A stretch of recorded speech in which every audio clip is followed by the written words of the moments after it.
And we're live. Welcome to Virtually Connecting ePatients. I'm Rebecca, and we are going to talk today about the Affordable Care Act. And I will just throw this over to Brittany and Alan for introductions. Hi, I'm Brittany Brown O'Donnell, and I'm excited to talk about the Affordable Care Act repercussions today. I'm in Blacksburg, Virginia, and I have a number of chronic health issues, some of which are very complicated, and we don't know what are yet.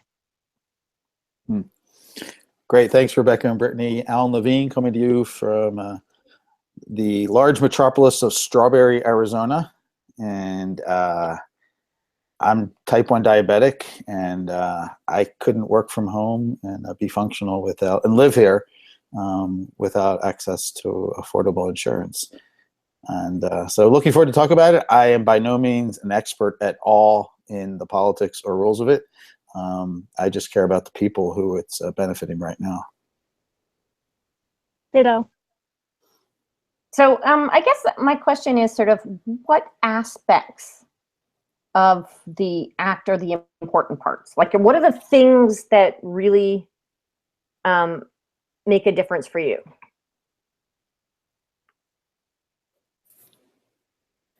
I'll jump in because without this, to get insurance as a single, like unaffiliated by employment, to buy insurance for a pre-existing condition, I actually asked an insurance broker about it because a friend of mine who runs a small business was telling me about the time I was looking for my first plan. And she told me about, she got a great deal, and I contacted this woman, and she was like, if you have access to get anything, and I was on, whatchamacallit, when you leave a job and you get the continued coverage, COBRA.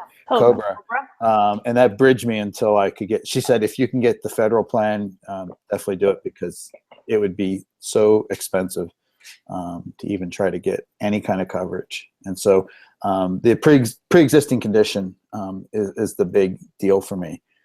Yeah. And I'm not here to rave about, I mean, I could go on with a long list of things that I've had problems with my insurance companies, and but the benefits clearly outweigh the problems. So just giving access to people to get insurance is, to me, it's like a basic human right, at least in other countries. Absolutely, I agree. Especially with pre-existing conditions. I mean, I'm terrified that when if there's a repeal, that suddenly an insurance company can be like, well, I'm not going to cover you for all of these things that I know you have now. Yeah. And for me, I think the one that really hits, because I'm actually on my husband's plan, which means I'm on a large corporate plan. So they do cover pre-existing conditions because it's a corporate plan.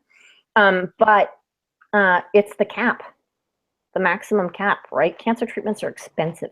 And I have lots of friends that have metastatic cancer. So they're going to die without treatment. They're in constant treatment. And it's hundreds of thousands of dollars a year. So, $5 million cap, they probably hit it pretty quickly. And for them, it is a death sentence, right? So if their insurance cuts them off, they get nothing. And, sure, there might be some programs out there, but the challenge is that I see is just the sheer amount of paperwork and the sheer amount of stuff that needs to be done in order to access some of this. And then you ask somebody who is sick, going through chemotherapy, having all of these mental compromises, and expecting them to fill in all this damn paperwork in order to get access to healthcare. It just seems kind of crazy. It's like the people who need it the most can't actually manage getting it. And I think that's one of the challenges I see. And I don't know how we solve that or how we make that better. Well, it could feel like the healthcare system is more about the system and not the healthcare. I mean, because just the sheer complexity of it, and the fact that we do have people, there's how many hundreds of thousands of these different groups and pools of people, whether you're small business or with corporate like you, or whether you're individual with me. And then really, I mean, ideally, if I could wave a wand, I mean, one pool, that would equalize for everybody. And, people could look, I mean, we're three people here who sound like, is that representational too? So, I worry that people, it's easy to paint this brush about what it's like. So, in my case, I've never had a major expense because of being diabetic. I've never been hospitalized. My health is really good. But I had these the supplies are ongoing expenses, and the cost of those things are just, they could easily do with insulin what they did with the EpiPen. Yeah.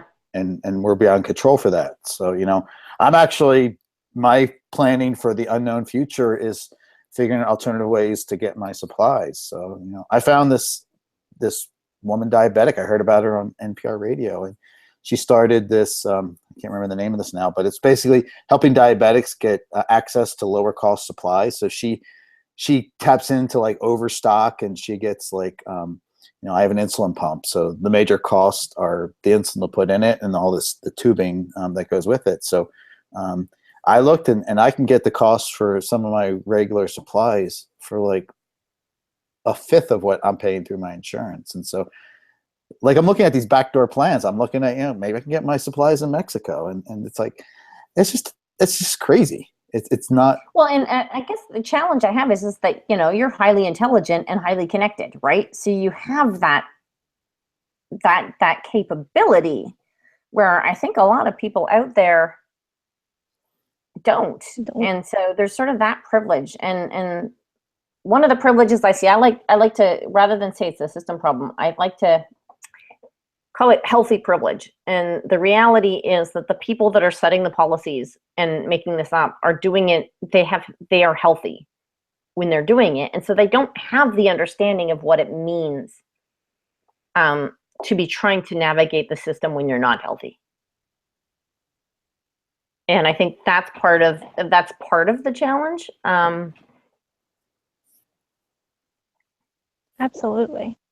And I'll say, I live in a state that turned down the Medicaid expansion, and I live in a part of the state in rural Southwest Virginia that every year there's an organization that comes and sets up tents for 3 days that provides medication and healthcare. And it's the only healthcare people get for an entire year. I mean, it's an organization that's intended to go to third world countries that comes and sets up down and just 20 minutes from where I am and provides healthcare to all these people who see, breaks and dentists and everything they do is all in 3 days.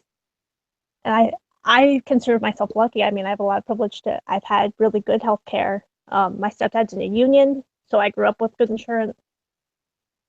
After my mom got remarried anyway, and then the age rule changed over so I could stay on his insurance until I turned 26, and I was really lucky with that.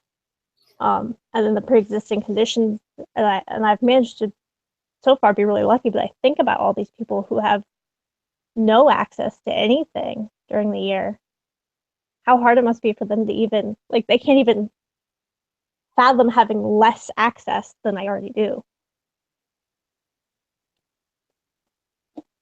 I know can a lot only of, see that. Like the county that I'm in, I've looked up the stats, and about 40% of the people have employer provided health care. And then I think it's about 17 to 20% have none. And like most people around here, they're either like independent workers, contractors, working in like retail, etc.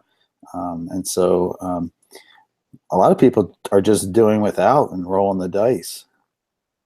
And I don't blame them. I would probably roll the dice too. And so where do you, what you're talking about, Brittany, where do you calculate like the cost to our society? The fact that people can't function and perform and contribute because they're just trying to stay alive. Well, and the energy that they have to expend to access the stuff instead of spending that energy doing something more productive for the society. And it just, yeah. And the It's- cost on healthcare for those 3 days. I mean, these people could be seeing doctors all along and having preventative care. Instead, there's 3 days of just intense medical treatment. That it's a tax not just on the people and a society that way, but on the medical system. I mean, all of these doctors have to come donate their time and help these people out for such a short span of time. That's another aspect of the plan of ADA, yeah, ACA. Was the preventative care aspect, and so it meant that there were no copays for preventative care, and so annual physicals and stuff like that did not have copays, which is something that I didn't realize was part of ACA. And so for me, having come here after ACA, so for me, all of my insurances, I've always had it, so I don't know what I'm going to lose.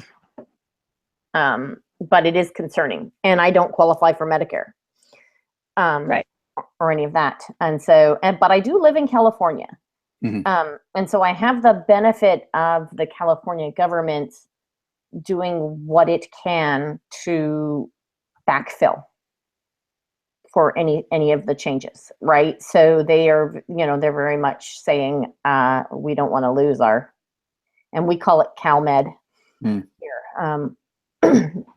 Which is CalMed is the Medicaid equivalent in California. Do you know who's going to get their plans replaced first?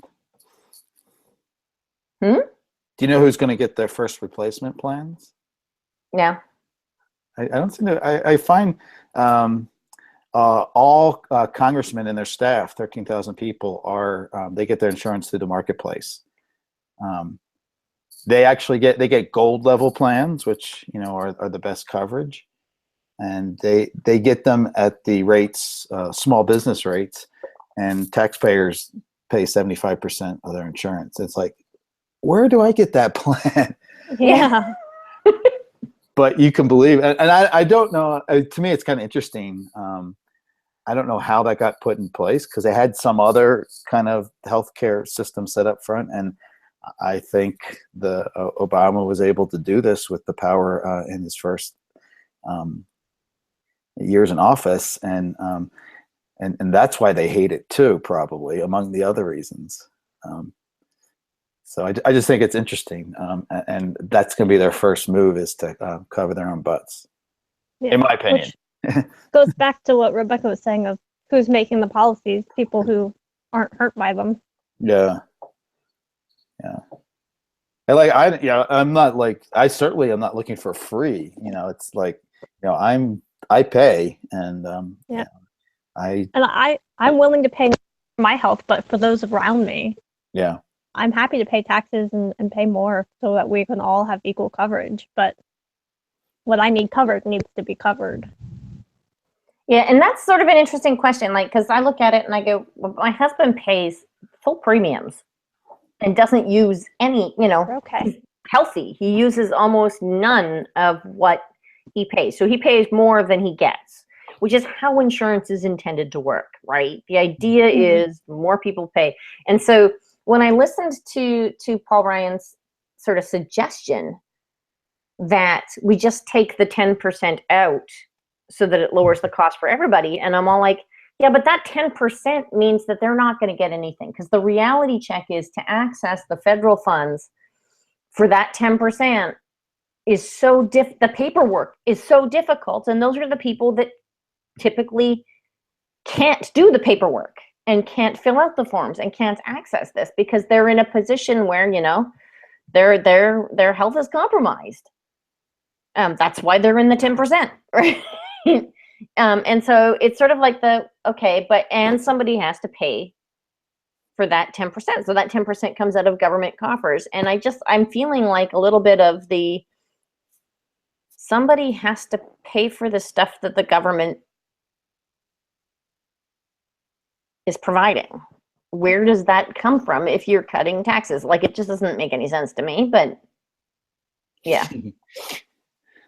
Oh, yeah. I'm not going to rant on that, but There's there's all kind of imaginary things that are happening right now. So, but it's very, but Alan, you've brought up some good points of how do we work around it? Because I think that's an important question for a lot of people that are in the situation, right? There's the fear that they're going to lose their health care, right. but then what do they do? Or what are the things they can do to still get access to things? And I guess I'll throw that out to you guys of what do you guys think of that? I don't know. I want to hear more people's stories about, like the everyday things they're going to have to deal with. You'll do what you can. You'll find all kinds of end arounds, and you'll take risk, and you'll hope. Insurance. Like I pay. Over my lifetime, I'll pay thousands of dollars for fire insurance, and my house hopefully will never burn down. I totally agree. Thinking about it as something that you get out of, as sort of like some sort of like you're paying, to get that healthcare is just the wrong way to think about it. But we're a bunch of idealists, I don't know. I'm rambling and not even answering your question. But I'm worried, and in this time, like, just think about the cloud of uncertainty. And also, I was hearing these stories about like the insurance companies, which the first reaction is like, these blankety blank insurance companies are just profiting like mad. And then I read some stuff where like, no, they're getting really ripped over by the healthcare providers on the costs that are being, charged for some of these things. And so where does all this, high cost coming from too is a huge ball of yarn to untangle. Absolutely. I've said it before to both my providers and to my veterinarians. I'm like, okay, if this costs this much and you're willing to do it as my veterinarian, why did it cost 3 times more for me to get the same thing done? Wait a minute. Something's wrong here. Well, and I find it very interesting that the way the pricing works, even like, it's sort of like it's this rate, but because you have this insurance, you actually pay less. So your insurance pays 50% of what the rate is. And I'm all like, but if I was paying cash, why would would I actually be paying that rate? Because I also have other providers where the cash rate's less than the insurance rate. Right. And so the insurance company pays more than I would pay if I was paying out of pocket. And so it's sort of that interesting, I guess, dichotomy that happens. And so the pricing is it's anything but transparent when you're doing things. And it's sort of like that. And it's a fear. Like the first time I went to the emergency room, the fear of, is my insurance going to cover this? Yeah. How is this going to cost? Is this just going to be my $50 copay, or am I going to get walloped because this was when it's an emergency room? I don't know how that even, and like the fear of, do I call an ambulance if I need to call an ambulance? Yeah, I think there's going to be a lot of risk taking in the future if things happen to the insurances, because you're right, you just don't know, and they're not transparent about it. I got a bill I took a tilt table test a couple months ago, and I got a bill for $8,000, but it said I owed nothing, but it said my insurance refused to pay it, and I was like, well, where's this who has this $8,000? And I went to the hospital, and they were like, oh, but it says you owe nothing. Don't worry about it until you get a bill. So now I just have $8,000 hanging over my head, like that shoe could drop at any moment. Is my insurance paying for it? I have no idea. No idea. It's being I got walloped with that last year with the one of the shots that I had, and I ended up with $1,000 copay. And I'm like, are you kidding me? You're billing me $1,000 for a needle? And as a copay, and I'm like, I totally did not expect that. And I'm like, ooh, like, good thing I have some money in the health savings plan to cover it, but it was more just the again, that unexpected, not knowing it was coming kind of Right. thing. And it caused me to look things up on, see what my insurance is paying for these ridiculous needles. But, you know, cancer treatment's expensive. It's the shock. Yep. And you never know what's going to get designed for. That tilt table test got denied because it was investigative. Well, what in healthcare isn't investigative? Why would that be reason for denial? I don't know. That's what they claimed. Yeah, one of Don't the have to challenges. bill. Yeah, one of the bigger challenges I see is the oh, I just lost the word. I hate that. The idea that it's not the standard medication for the treatment. Oh, Yeah. Off-label Off-label use. use. Yeah. Off-label use, which is very common Hmm. in cancer Mhm. care, and is really about, well, and it's very common in a lot of critical injury care, a lot of critical illness care. And precision medicine is all about that, right? Like the whole concept of precision medicine is looking at your specific disease and then running it, you know, using the DNA or whatever, running it against different panels to see what works for it. And it has nothing to do with what is a label use for that medication. It's like all of a sudden we know that this is the medication that's going to work for you, but your insurance won't pay for it because it's off label. And I'm like, well, but that's the one that's going to work. And instead you're stuck with something that may or may not work. And it's like, well, that doesn't make any sense to me. Right. Yeah. And you're incurring more cost subpar treating it. And your healthcare decisions are being made by some accountant or someone, you know, in this bureaucracy machine, which is crazy. That scares me too. Is like the fact that, and I'm doing it too. I look at it and I go, okay, I could look at this treatment or that treatment, and I'm actually seriously contemplating a surgery because in the long run, it's going to be cheaper Mhm. than not having the surgery. And it's like, well, wait a second. I should not have to decide based upon cost. I should be deciding based upon, you know, what's going to make me healthier in the long run. Right? What's going to keep Absolutely. me, you know, productive in this society. Absolutely. So what do we The problem do? we have is that we all agree. It's really hard to have sort of a critical conversation when you all agree. And then none of us are senators, you know. Yeah. Hey, we're in limbo. I mean, we're waiting for this terrible shoe to drop. Trying to go day to day and, you know, take care of our cats and dogs and floors and whatnot. At the same time, having this uncertainty hanging over us. I mean, there's a subtle cost to that as well. Mm-hmm. Absolutely.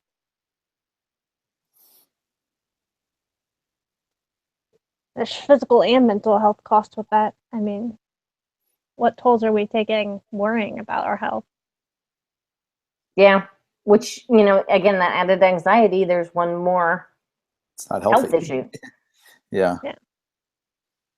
Yeah, it's you know, who said that? You know, that it wasn't an ancient Chinese curse or something. May you live in interesting times. That's the ancient Chinese curse. And I think that unfortunately that's the time that we live in right now.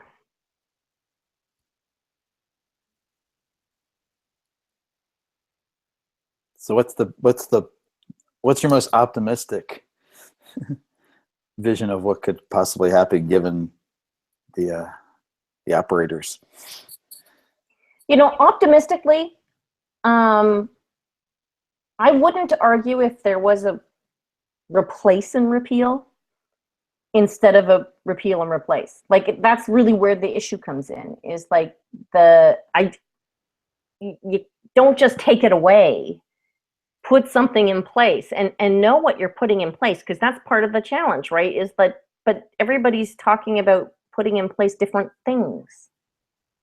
And so there's no sense of what's getting put in place. And if I knew that, then it would be like, okay, I can work with this, right? And so from an optimistic perspective, it's like, okay, so this is who's ruling, this is who's setting policy and who's doing this. Let's see what those policies, put it out there. Don't just undo, do. Right? I guess that's my message, is don't just undo. I want to see you do something before you start undoing things. Yeah, proactively doing. I think that's a good key point there. Have something in place before we fall. Mm-hmm. And it's hard. I mean, I've been reading my conservative representatives' emails, cringing for years, and I have never heard him once advocate for accessible healthcare. And so the fact that people who've been, spent the last 6 years saying how terrible this system is, to think all of a sudden they care about giving people access to healthcare.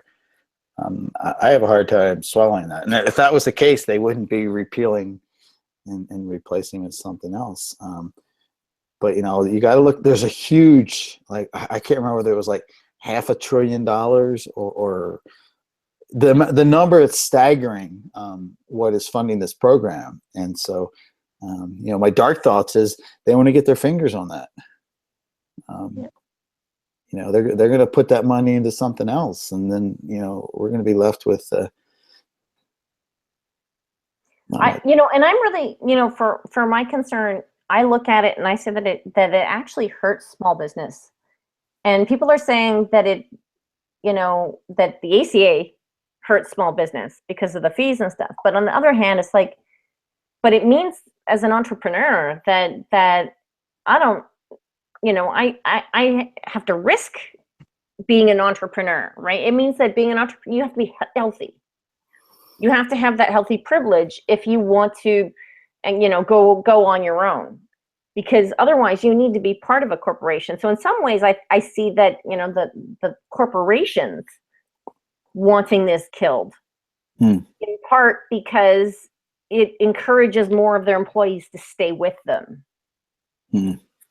Instead of going off on their own and doing things. But that stifles innovation, and that stifles, if that really actually, it stifles things if you're not encouraging. And this country already doesn't encourage people to go on their own with the whole self-employment tax thing. And so the idea that the risks you have to take and the amount you have to deal with in order to be an entrepreneur and be self-employed just gets worse. It gets harder to go that self-employment route. And yet in where we are with the lack of employment is a challenge. And, as an academic, I'm actually worried that I won't be able to find work in Canada because the market's going to get flooded with all of the academics in the US that are going to lose their jobs. Wanting to, and going and Canada being an option, right? And so it actually means that I get less opportunity. Well, I'll tell you that there's someone up in your former region who she keeps dangling an offer for me, and it's like, thank you, but I kind of love it. I want to stay, as screwed up as things are. I love my community. I do not want to move. It would break my soul to have to leave where I live because I love it that much.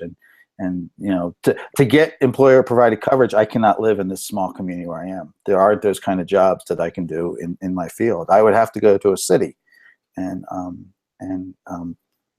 for me, living in a city is an unhealthy thing because I just.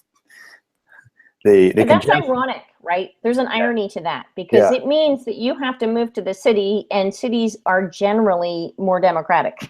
Yeah. You know what I mean? More liberal. So in essence, in some ways, they're forcing people out of Republican spaces. It could be. I don't know if they see it that way, but it's an idea. Yeah. It's like, you're hurting your base. Wait a second. Think about that. Think about what that means. Yeah. Huh. I hadn't thought about it that way. And so what does it mean for you, Brittany, career-wise going forward? Well, I'm about to graduate, and so if something happens in the meantime, I mean, I hopefully have a career lined up. We're still waiting on hearing if our budget, because our budget is state controlled, if we get an increase that I can work. But if not, I'm out in the open. And who knows what it will mean for me, whether I can work for myself or have to find another university or corporation to work for. It's all really up in the air. Try not to think about it too much for that whole mental health reasons. It's very anxiety inducing. There's sort of that, yeah, the theory that the universe will take care of it. Something will fall into place. You can't do. That's like techno-utopianism. Like, problems will solve themselves. The carbon dioxide in the atmosphere, we'll figure out a way. Like, I would certainly, it'd be nice to believe in that, but I can't buy into. I mean, yeah, we're going to go on. I mean, we'll figure out a way. Something will work out. So, yeah, I don't want to move. That's the sort of the reality of where we're at. I'm not ready to move. I don't want my hand forced. Yeah. On that, like I want to move. I want to make the choice when I'm ready. I agree. And then some people might say, well, you're being selfish. You got to do, you got to go to where there's opportunity. Well, bleep that. Yeah. That's not what's selfish. Wrong with me? How come I'm not allowed to be selfish, but you are? Right. That's sort of what I think. That's the beauty. A lot of the argument is sort of like but it's going to cost me more. So you're allowed to be selfish, but I'm not. That's the beauty of being selfish. You get to do it.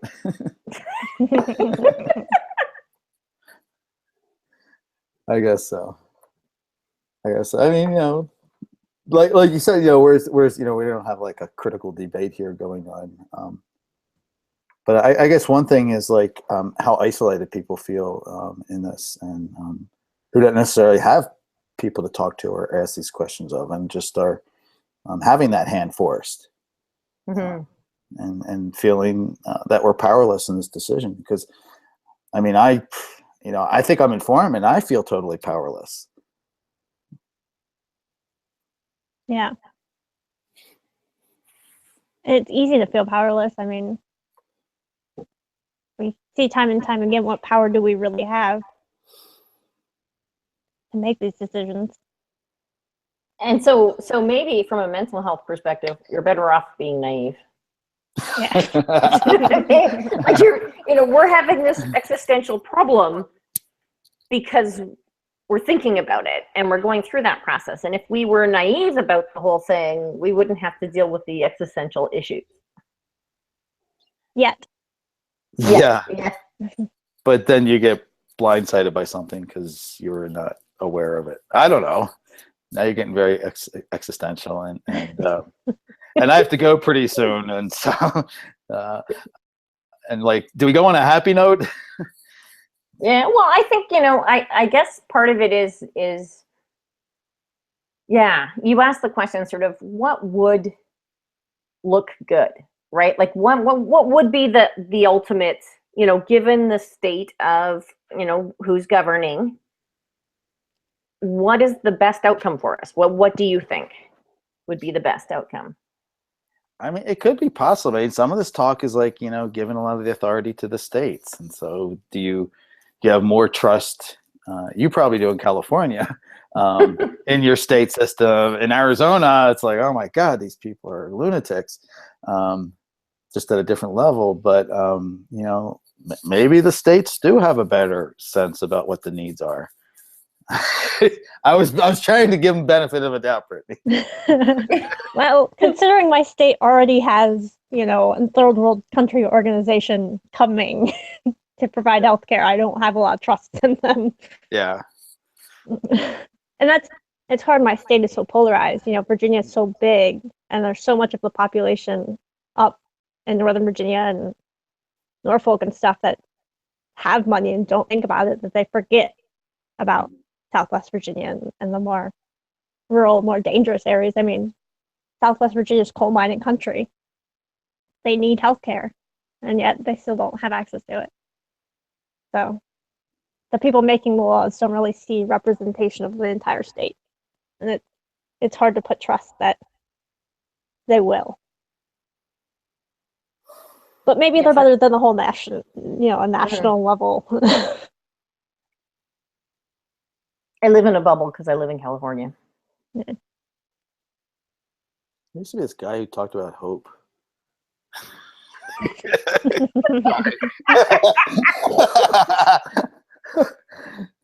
And I'm so far from that. Well, thank you for the conversation. I gotta go run another. I gotta get my optimistic face on for a class activity. Yeah, I know, and I'm sorry that this wasn't such a great, lively, uplifting conversation. It was not an uplifting conversation, but I think it was an important conversation, and I think that we need to have more important conversations. Yeah. And so, for those that are watching, we are talking about doing possibly a mental health conversation in March for virtually connecting e-patients, which I think is also a very important topic that we need to talk more about. And with that, I'm going to wrap up the live and stop the broadcast. So thank you, everyone. And let's do this stop thing.